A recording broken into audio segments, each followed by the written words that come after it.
Hello everyone, it's Crypto here, and in this video we're going to talk about elements of quality children's literature.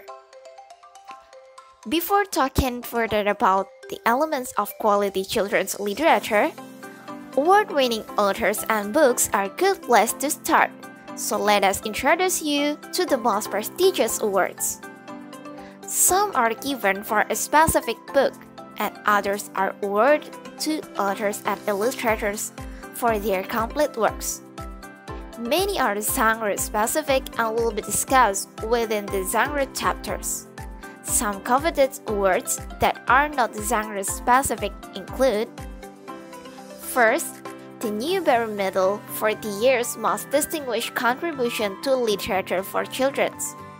Second, the Caldecott Medal for the year's most distinguished book illustrations. Third, the Laura Ingalls Wilder Medal for an author or illustrator who has made a lasting contributions through his or her body of work. Fourth, the International Hans Christian Andersen Award for authors and illustrators whose complete bodies of work have made a lasting contribution. And last, Children's Choices voted on by students and teachers' choices for being exceptionally useful in the curriculum. And now, let's talk about literary elements. Literary elements consist of characters, point of view, setting, plot, theme, writing style, and tone. The first literary element is the characters. Characters are who the story is about, and the action revolves around them. And it can be described from three things. The first is from the narrator's descriptions of physical appearance and personality. The second is from the other characters. It is about what others think of the characters and what others' actions are towards them. And the third is from the characters themselves. It is from what they think, what they say, and what they do. There are some types of characters, which are protagonists and plot characters.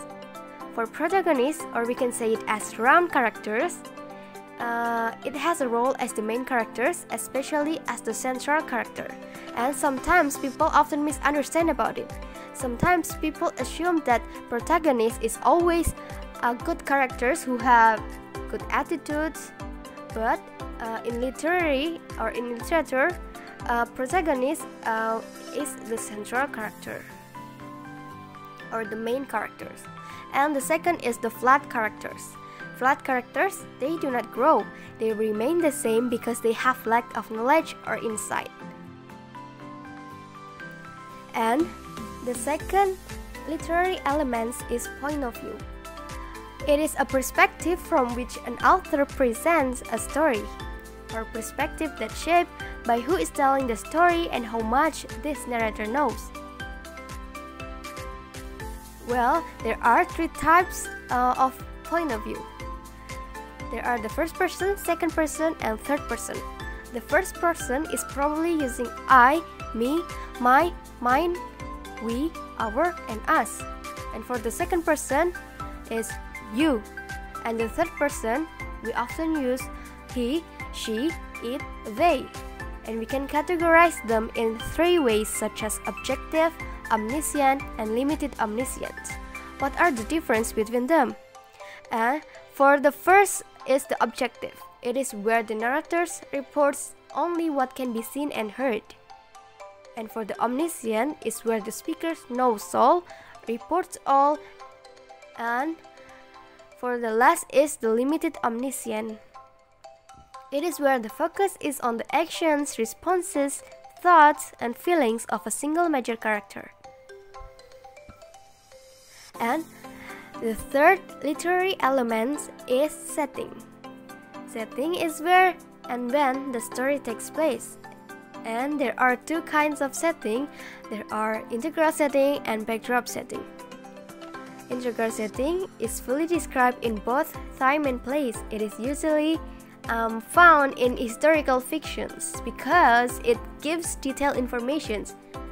As Johnny Tremaine said in Forbes, says that The integral setting is most often used in realistic fiction, especially historical fiction. And for the backdrop setting, the setting is vague and general, which helps to convey a universal and timeless tale. This type of setting we often found in folk tales. For example, we often find it like a long time ago in a cottage in the deep woods, or once upon a time there was a great land that had an emperor. It is about like a timeless tale, like a long time ago or once upon a time. And let's jump to the fourth literary element, which is plot. Lucas 1999 said, "Plot is the sequence of events showing characters in action." Well, so a plot is all about establishing connections, suggesting causes, and showing relationships. There are 4 types of plot structure. The first is linear plot, as you can see from this chronological structure, which is first establishes the setting and the conflict, and then follows the rising actions through the climax, or the peak of the actions and turning point, and then it concludes with a denouement, or a wrapping up of loose end. And the second plot is episodic plot. This is also a chronological structure, but it consists of a series of loosely related incidents and usually of chapter length, and it tied together by a common theme and characters. And the third is the circular plot. It is circular plots have the same components as linear plots, but in resolution or at the end of the story shows that the characters are in the same situation as when the story started. Well, have you ever heard a story called Once a Mouse? It is a hermit's pet mouse, which is successfully changed from a mouse to a cat, and then to a dog, and then changed to a tiger, and then because of his vanity, it goes back to a mouse. Well, and the last plot is a flashback. This structure conveys information about events that occurred earlier, and it permits the authors to begin the story in the middle of the actions, but later fill in the background of understanding of the present events. Well, flashback can occur more than once in the different parts of a story. For example, if you ever watch a Netflix serial called 13 Reasons Why, well, it is a show about a girl who commits suicide, and each episode is basically a flashback to the events leading up to it. It is interesting a movie to watch. Well, and then the fifth literary element is writing style. Writing style is what makes one author's works distinctive from works of other writers. And it is children often select multiple books by the same author because they like the author's distinctive style of their personal choice, by depending on the characters, setting, and plot of the story. And then the sixth literary element is theme. Theme is the author's underlying message or central idea of the story. For example, we can use like friendship, family, prejudice, growing up, and etc. And then the last, we have tone. Tone involves the author's attitude towards the book subject, characters, and the readers. And you can use tone based on such expressions like scared, anxious, excited, worried, foolish, smart, or even depressing. Okay, the next we would like to explain about responding to literature. As we know that There are so many ways to respond to and extend literature that we hope also teachers are not still requiring their pupil to do written book reports. One alternative is to have a child show some of the illustration and briefly describe the book to children in the class or in a small group. This is called a book talk, and it's a superior way to get children interested in reading a variety of books. A great resource for teachers is Book Talk and Beyond. Children and teachers respond to literature. After that, we're going to talk about reader response theory by Gloria Hudson. In this constructivist theory, a response to literature is a private inner reaction that is not observable by an outsider. Because the reader's response begins during the act of reading and may continue well after the reading is finished. Because reading is an active, creative experience.